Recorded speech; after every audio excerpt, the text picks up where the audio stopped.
Will we let our doubt stop us?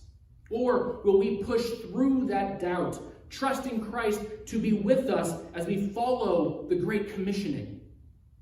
It's something we all need to ask ourselves. What have we done? What are we willing to do? And importantly, where have we fallen short? I know I have fallen short in this call from Christ. Remember, Matthew's gospel was written as a response to cataclysmic losses and devastation. The temple in Jerusalem had been destroyed. The center of Jewish faith was gone. And Matthew needed to spread this good news to a people who felt like they were defeated and forgotten. Our reading this morning, the entire gospel, forces us to ask, what in our world today stands in opposition to God's presence? And I think we all know the answer to that. Hundreds, even thousands of people in the streets. Cars flipped and lit on fire. Bottles and rocks thrown at cops. Store windows broken and looted. It's a scene we all know. And of course, I'm talking about what we see after every championship game. You remember? 2018? The Eagles win the Super Bowl. People jump on cars, demolish properties, smash Macy's. The papers call it raucous celebration, rowdy, and a funny joke. 2004, 7, and 13. Red Sox win the World Series. Fans throw objects at cops, flip cars, break shop windows, start fires. One person dies.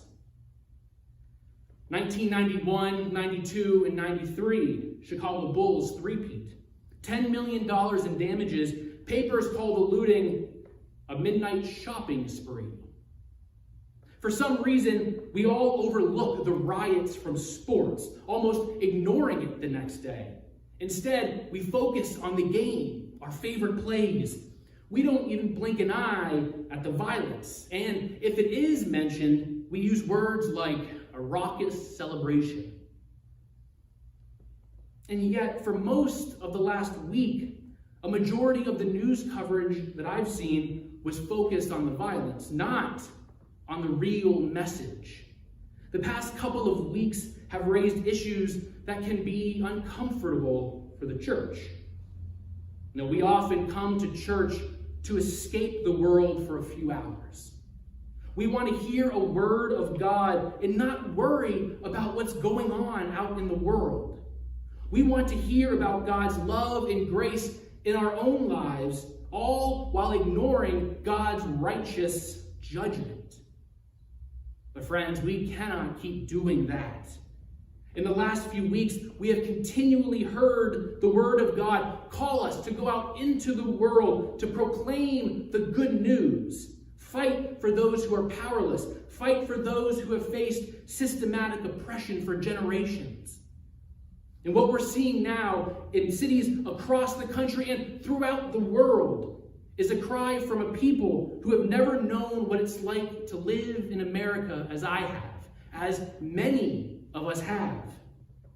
It wasn't until Thursday night that I saw most of the coverage being about the protests and not the violence.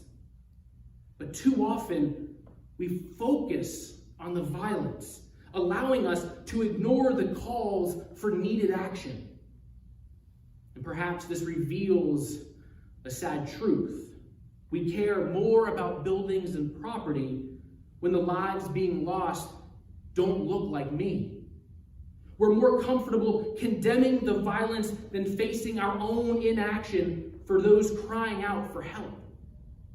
You know, maybe those famous words from Matthew, just as you did not do it to one of the least of these, you did not do it for me, scare us more than we want to admit. But if we're willing to address the real issues, and there are